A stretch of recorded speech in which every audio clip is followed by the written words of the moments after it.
All right, guys, it's Morphin time.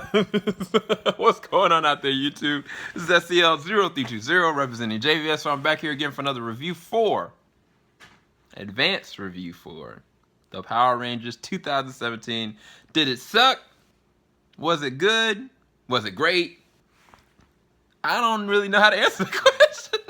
Okay, so first off, I actually got it with the premiere. It was actually really dope.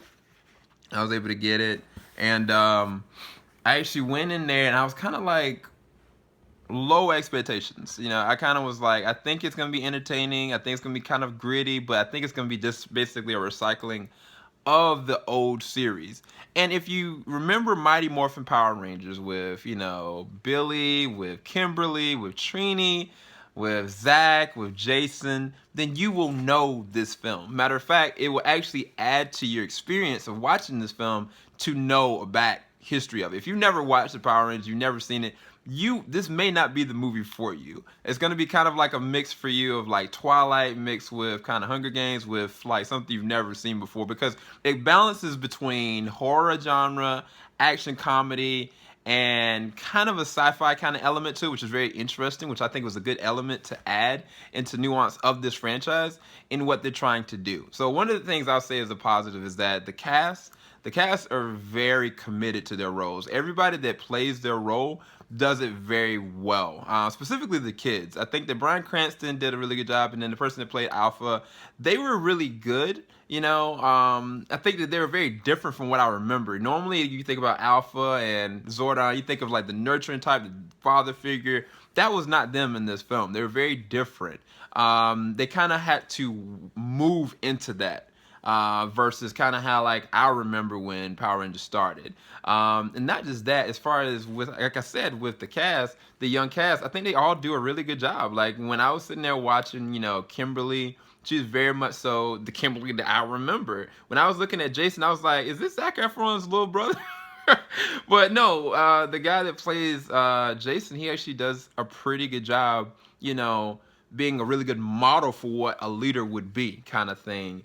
Trini, there's some interesting controversy behind that because, you know, well, I don't want to spoil it. I don't want to spoil it, but her character actually has a really good amount of showtime as well. And even with Zach, I thought initially with Zach, I thought that initially was like, nah, I don't know if I like his character, kind of. But by the end of it, there's more to his backstory. And each one of them have their own interesting backstory that we never got brought into even the TV series, which I think that adds more of a grit to the show and more of an edge to it, because it's like the problems that they have are kind of minuscule, but then some of them are a little bit bigger. You know, they're all normal issues that you would have for teenagers, but it's like identified pretty well. Specifically with, I think, with Jason, with Trini, but even with Zach. But the one that stole the show is RJ. RJ as Billy stole the show. This man, he's got the way that he talks is geeky. The way that he does stuff is so geeky, but he's just very different. He's very weird, but he is not only the comic relief, but he's the heart and the soul of the connection between all of them. If RJ had not played this role as well, I don't think this movie would be considered as good. It might be nostalgic, but I don't think it could be considered as good. I really just don't.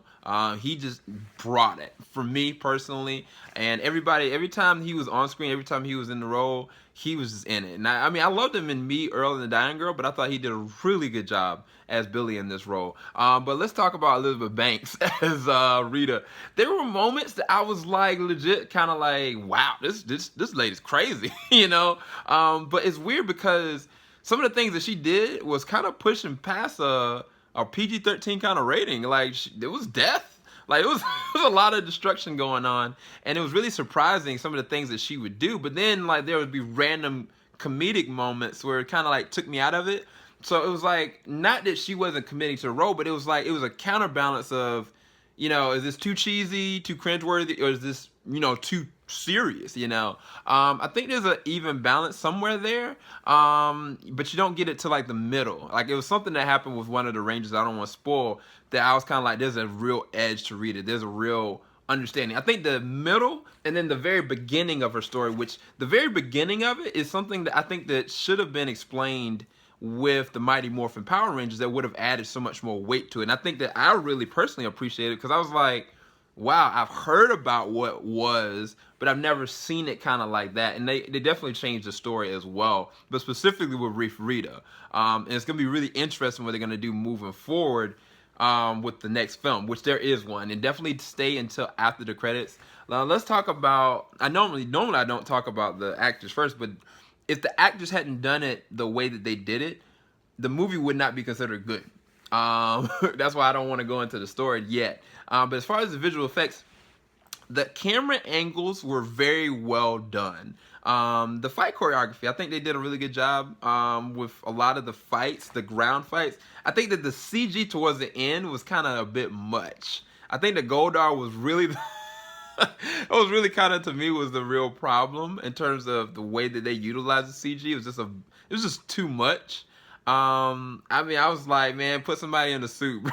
But I think that when they did do a lot of the underwater fights and a lot of underwater training and different things that were happening when they got into, you know, the command center, and even when they did different shots of like explosions and stuff, like in practical effects standpoints, I think they did a really good job. They really put a really good budget on this. But I think the end was just kind of where it kind of suffered in terms of the visual effects side. But let's talk about the story. I mean, it's Angel Grove High. You got these kids that have attitudes and they're trying to save the world.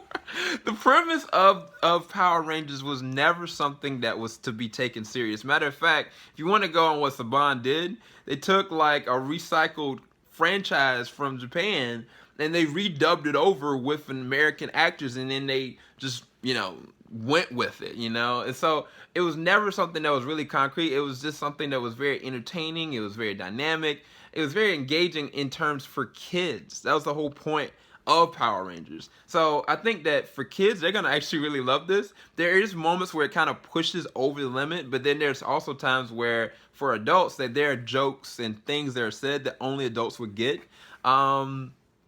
And at the same time, when the action beats happen, when, you know, there are cool like practical effects, like I think that me as a nostalgic person and that loved the franchise from before, I appreciated it, you know. But if you've never seen it, you're gonna be like, man, this is some garbage. This storyline doesn't make any sense. Like, why is this happening? But they definitely make more sense in this movie than they did in the original franchise up until they got to, like, I think Zeo, or probably for me, Time Force was one of my favorite.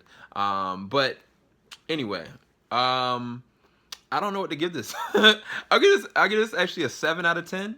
I want to push a 7.5 possibly, only because of the end credit, because I actually have a theory behind it, but I don't know if I want to go and do a spoiler review for this film.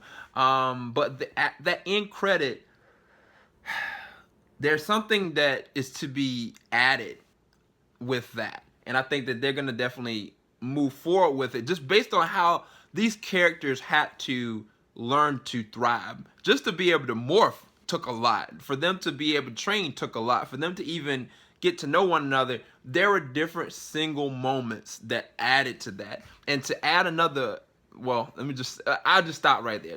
That last sequence is going to be interesting to see how their dynamics work after that, you know, kind of thing. So we'll see. But I give this one a 7.5 out of 10, somewhere in the middle, maybe 7.3. But it's definitely very entertaining. I actually really enjoyed it. Me and my fiance enjoyed it. And I highly recommend you go and check out Power Rangers.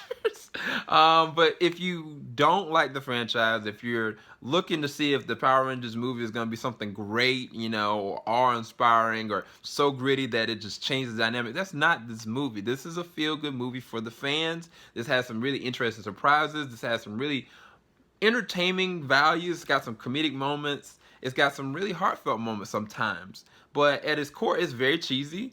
It's very ununderstanding. It's not something that makes sense. There's a lot of choices that people make in this movie, specifically Rita, that didn't make any sense.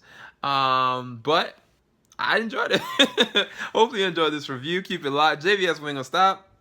You have a blessed night, blessed evening, blessed day. I'll talk to y'all later. Peace.